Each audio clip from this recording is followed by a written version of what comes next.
How's it going, everybody? Combo here. Today we got 5 quick tips with the Cryothesia. Let's not waste any time and get right into it.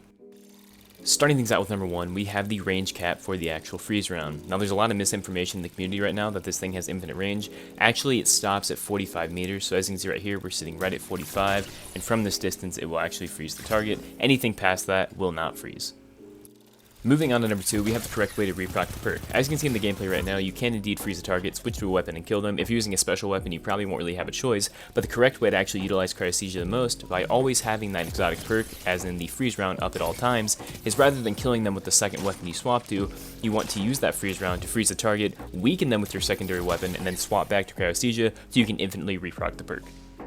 Moving on to number 3, we have the best weapon pairing combos, and this one's pretty cut and dry. The best are going to be grenade launchers, snipers, and bows. Grenade launchers for their ability to one-shot and cover medium ranges, sniper rifles doing well at freezing a target and getting a headshot, and bows doing well at reprocking the perk. The reason I say this, as the sidearm covers those really close ranges very well and allows these weapons to shine in their optimal ranges.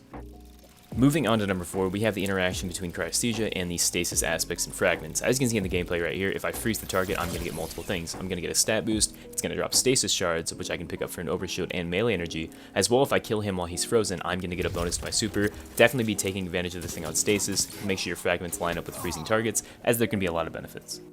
Moving on to number 5, we have the exotic synergies. So starting out with the Warlock, we're going to be using Winter's Guile to freeze the target, melee them, and then get a huge bump to our melee damage. This will allow most charge melees in the game to one-shot. Moving on to Titan, we have the Worm God Caress, very similar story. Freeze the target, melee them, that will give you one-shot throwing hammers, one-shot ballistic slam, one-shot shoulder charge, you name it. And finally with Hunter, the Phithia Spade will allow you to freeze the target, then headshot them with your lightweight knife. Assuming you have the aspect that lets you get your knife back, this will allow you to get both charges on one headshot.